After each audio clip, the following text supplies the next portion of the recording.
Okay, magandang hapon po sa ating lahat mga ka-agri at mga kaibigan. Narito na naman po tayo sa ating programang June Agri Kaalaman TV.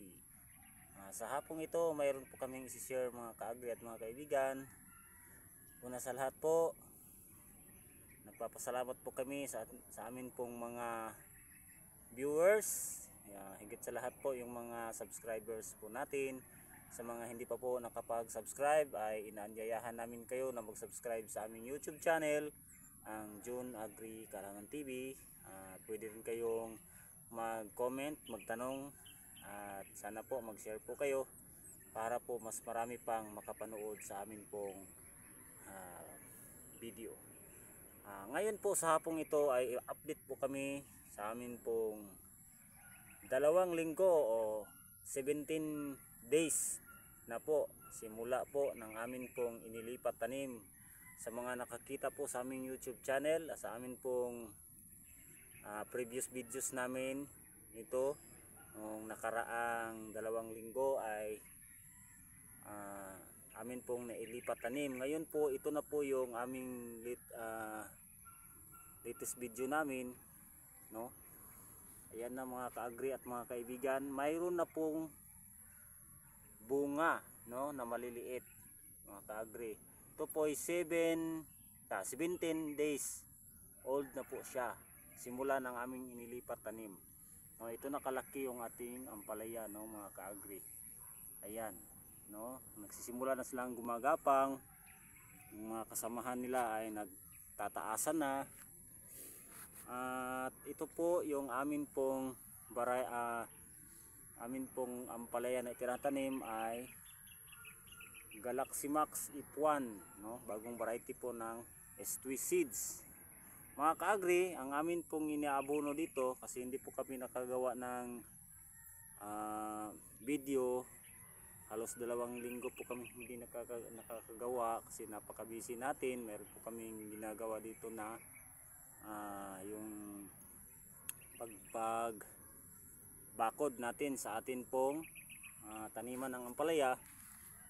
Ayun, kung makikita ninyo, mayroon kaming bakod na ginawa kasi nilalaruan po ng mga aso dito. Kaya po mayroon po kaming mga konting ampalaya na nasisira, no? Kaya mas inuuna po namin yung bakod para po maprotektahan po yung ating ampalaya, no? Dito po tayo sa topic natin mga ka-agri at mga kaibigan. Ang amin pong inaabono dito nung simula po yung aming paglilipat tanim ay nasa 3 araw bago po tayo 3 araw simula po na ating itinanim ay nag-abono po tayo ng urea at saka yung atin pong hinahalo yung Yara na 1616, no? Yan po ay complete na Yara. Mga ka-agri at mga kaibigan, ang amin pong practice dito ay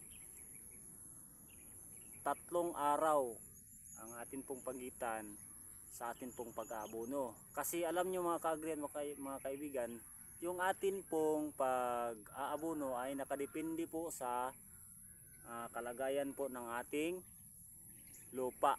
Medyo kasi ang lupa sa amin ay hindi masyadong mataba.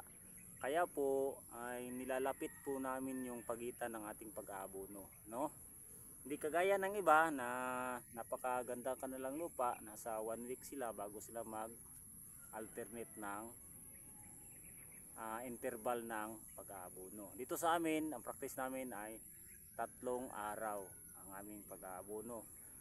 Inabunuhan po namin ito mga ka-agri at mga kaibigan ay nasa 1 lata po ng sardinas nung nagsimula kaming nag-aabono.